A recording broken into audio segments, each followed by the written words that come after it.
السلام علیکم ورحمۃ اللہ وبرکاتہ۔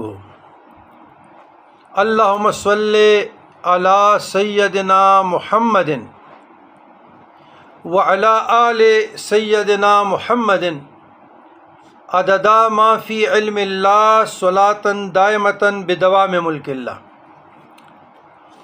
برادران اسلام، خواص سورہ صف، 2 رکعت صلاۃ حاجت یا صلاۃ توبہ، صلاۃ وضو، صلاۃ تحیۃ المسجد، صلاۃ شکر کے بعد بھی پڑھی جا سکتی ہے۔ پھر اس کے بعد 1 مرتبہ سورۃ فاتحہ، 3 مرتبہ درود ابراہیمی، اور اس کے بعد سورہ صف 3 مرتبہ پڑھی جائے روزانہ۔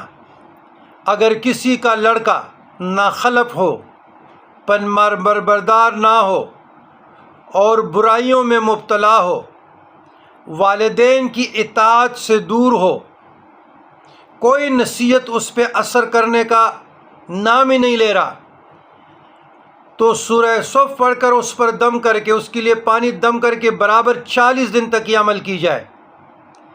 انشاءاللہ اگر مسافر کے لیے پڑھی جائے تو امن کی حال میں گھر میں آ جائے،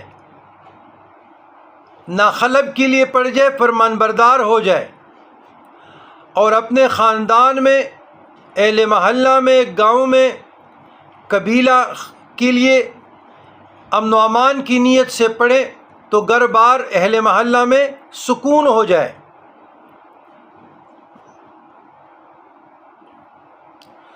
تو جو گھر والے اپنے اولاد سے تنگ ہیں تو اس کی فرمان بردار اطاعت کے لیے جو طریقہ مذکور ہو اس پہ پڑھی جائے، انشاءاللہ اطاعت گزار ہو جائے، ہدایت یافتہ ہو جائے۔ اور رزق کی فراخی کے لیے بھی تیر بہدف ہے، بزرگان دین کے مجربات میں سے ہیں۔ جن کی روزی روٹی تنگ ہو، تنگ دست ہو، مفلس ہو، وہ سورہ صف کی تلاوت برابر اپنے گھر میں کرتے رہے، غیب سے انشاءاللہ اس کی برکت سے، وسیلے سے دروازے کھل جائے۔ اللہم ربنا آتنا فی الدنیا حسنۃ وفی الآخرۃ حسنۃ وقنا عذاب النار۔